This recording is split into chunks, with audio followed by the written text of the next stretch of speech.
Hello, Taurus, Sun, Moon, Rising, and Venus signs. Kumusta kayo? Sana po nasa mabuti kayong kalagayan. Welcome back po sa Star Tarot. Kung bago kayo dito, welcome din kayo. Thank you sa inyong support. I truly appreciate it. God bless you all. Tignan natin ang mga mensahe ni Taurus. Kung ano mensahe po ninyo is a time to give rather than take. Ayan. So, this is generosity energy at play sa ngayon, Taurus. And, yung generosity energy, there are two sides on that. Now, minsan, sa kabilang side, tayo yung nagbibigay, tayo yung tumutulong, tayo yung nagdo-donate, yung gano'n. But on the other side, tayo yung receiver, tayo yung tumatanggap ng tulong ng iba, tayo yung humihingi ng tulong, yung gano'n. But, in this case, Taurus, kayo yung nandoon sa side na wherein kayo yung kailangan magbigay, kayo yung kailangan mag-donate, kayo yung kailangan tumulong. Okay? What else? We have work through your fears. Ayan. So, maybe, meron kayong sitwasyon sa ngayon na natatakot kayo or kinakatakutan ninyo. Kaya, inimbitahan kayo dito to work through your fears so that you can move on, you can move forward, you can do whatever you want to do na hindi kayo mapipigilan ng takot, no?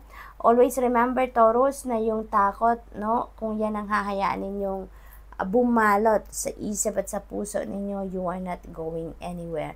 Kasi if you are being prevented by fear, definitely you will be held back, no? Hindi kayo dito magte-take action and you will stay where you are now, 'di ba? May stuck kayo, you will be in stuck energy, no? May stagnate kayo kung nasaan man kayo, kung hahayaan ninyo na takot ang mamayani sa puso ninyo. Okay? So, we have your commitment is being tested. Ayan, so parang may test of dito.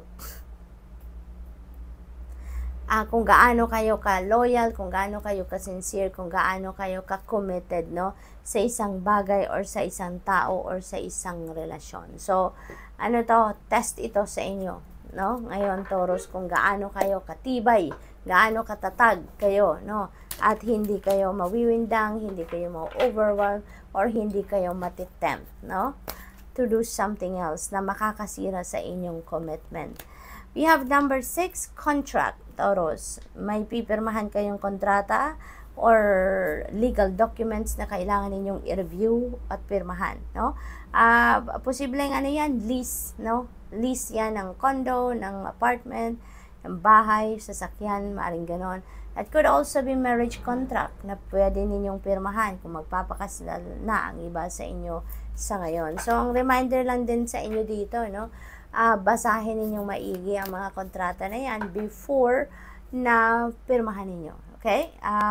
From top to bottom, left to right, basahin ninyo lahat, even the tiniest prints, no, na nasa papel. Posible din, no, na-pick up ko din na baka may trabaho, may job offer kayong pipirmahan ngayon. Siguro yung kontrata na yan is about sa trabahong papasukin ninyo or business partnership, no?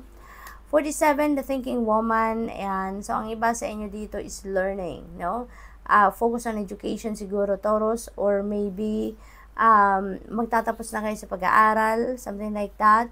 Posible din na you are doing your own research dito, no? And maybe you are seeking for someone na makakatulong sa inyo dito sa pinag-aaralan ninyo, or maybe then kayo yung mentor. Posibleng kayo yung nag-guide sa mga tao, kung sino man ang tinutulungan ninyo dito sa kanyang pag-aaral or sa kanyang pagre-research, no? So, posibleng ganun din. We have number 1, beautiful energy. This is the sun energy. Mababalot kayo ng liwanag, optimism, enthusiasm dito. This is really beautiful energy. Number 1, that resonates with new beginnings, fresh start. So, meron kayong bagong sitwasyon dito talaga na yayakapin at this time. You are going to embrace new things, new fresh start dito sa buhay ninyo. Maring bagong relationship, bagong level sa inyong relationship. Maring meron ditong magwe-welcome na bagong baby. Maaari din na meron ditong magbubuntes. Maaari din na meron ditong magsisimula ng bagong proyekto, bagong libro, maaaring nagsusulat kayo ng libro or kanta, posibleng ganon, or anything, no? Anything, depende sa inyong sitwasyon. Definitely, you're going to start something new dito, no? So, tignan natin kung ano pa ang ganap for Taurus. Maaari din na magsisimula kayo ngayon ng bagong exercise program, bagong diet, pagsa-self-care, yung ganon, bagong healthcare regimen. You have judgment energy. You have a very important decision to make sa ngayon, That could be related to your past relationship. It could be related to your past situation, no?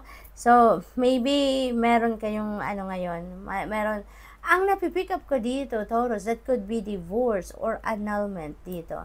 Maaring kayo, yung person ninyo, yung magfa-file ng divorce or nagfa-file ng divorce pero hindi kayo nakikipag-cooperate siguro, no? This is a very specific message for a few of you, Taurus. So, this is not going to resonate with everyone. So, just take as it resonates. Kung hindi ito sumasakto sa inyong sitwasyon, ang specific message na to, wag ninyong kunin, okay? Just leave it for someone else, okay? Let it fly, kumbaga, kung hindi ito nagre-resonate sa inyo. But yun lang na-pick up ko dito right off the bat, na buksan natin yung judgment card. Ang iba sa inyo dito, no? Very few of you siguro, maybe isa o dalawa lang ang meron ditong sitwasyon sa inyo na maybe, yun nga, tulad ng sinabi ko kanina, there could be annulment or there could be a divorce dito na fina-file siguro ng person ninyo or gustong i-file ng person ninyo, but maaring hindi kayo nakikipag-cooperate, maaring hindi pa kayo handa para sa ganyang sitwasyon. But there's is an important a decision that you have to make. So, kailangan ninyo itong pag-isipan mabuti, no? So, what else? We have Two of Wands. Ayan, this is a strategy, no, na ginagawa ninyo sa ngayon. Nag-strategize kayo, nagpa-planning kayo sa ngayon. Maaring related ito sa opportunities na dumadating din sa inyo sa ngayon. There could be opportunities coming in na money, career, finances, travel, relationship, whatever it is, no? Depende sa inyong sitwasyon.